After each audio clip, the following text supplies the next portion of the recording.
things take ideal shapes and come to us in painterly forms. It's a matter of seeing what is there. He saw patterns there, moments in the flow. His pain was radiant, almost otherworldly. He seemed to be in touch with grief, as if it were a layer of being he'd learned how to tap. He expressed things out of it and through it. Even his laughter had a desolate edge. If it was all sometimes too impressive, I never doubted the unsparing nature of whatever it was that haunted his life. Many hours we spent in conversation, the three of us. I used to study Owen, trying to figure him out. He had an unsettling mental force. Everyone was affected by it to one degree or another. I think he made us feel we were among the fortunate, ordinary objects of the world.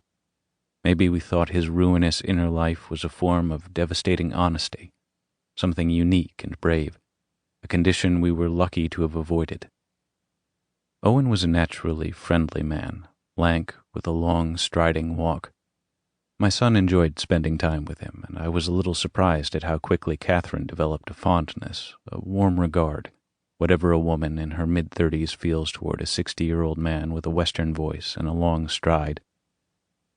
Her eagerness to work amazed and confounded him. She went at it like someone half her age. This was inconsistent with the style of a fading operation. It was a dig that would never be published. From 40 people, the first time I visited, they were down to 9. Still, she worked and learned and helped keep things going. I think Owen enjoyed being shamed. He'd emerge from one of his midday swims to find her at the bottom of an abandoned hole, swinging a railroad pick. The high sun funneled in on her. The wind passed over. Everyone else was in the olive grove, eating lunch in the shade. Her attitude was a precious dissonance, something as intimate, pure, and unexpected as a moment from his own past, flaring in the mind. I picture him standing at the edge of the pit with a bath towel fastened at the waist, in torn tennis sneakers, breaking out in abandoned laughter, a sound that always struck me as a cue to some deep and complicated passion. Owen yielded himself completely to things. Sometimes we talked half the night. I felt these were useful hours beyond whatever rambling things we found to say. They gave Catherine and me a chance to speak to each other, see each other from either side of Owen's intervening position, in Owen's refracting light. They were his conversations, really. It was mainly Owen who set the tone and traced the subject matter. This was important. What she and I needed was a way to be together without feeling there were issues we had to confront, the bloody leftovers of 11 years. We weren't the kind of people who have haggard dialogues on marriage. What dulling work, all ego, she would say. We needed a third voice, subjects remote from us. This is why I came to put high practical value on those conversations. They allowed us to connect through the agency of this wan soul, Owen Bradamus. But I don't want to surrender my text to analysis and reflection. Show us their faces.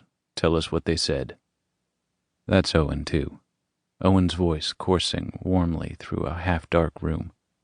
Memory, solitude, obsession, death. Subjects remote, I thought. An old man came with breakfast. I took my coffee out to the small balcony and listened a while to French voices on the other side of the partition. A white ship crossed in the distance. I saw Tap walking across the square to get me. Sometimes we walked to the site, going the first part of the way along a walled mule path humming with flies.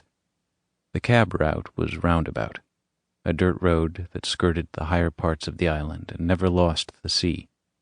It was possible, if you looked to your left about halfway along the route, to get a distant glimpse of a white monastery that seemed to hang from the top of a rock column in the middle of the island.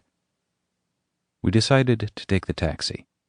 It was outside the hotel, where it always was, a grayish Mercedes that sagged badly. The roof light was busted and one of the fenders was orange. In 10 minutes the driver turned up, sucking his gums. He opened the door. A man was lying across the back seat, asleep. We were all surprised. The driver shouted at the man to wake him up. Then he went through it again to get the man off the seat and out of the cab. He kept talking and shouting as the man wandered off.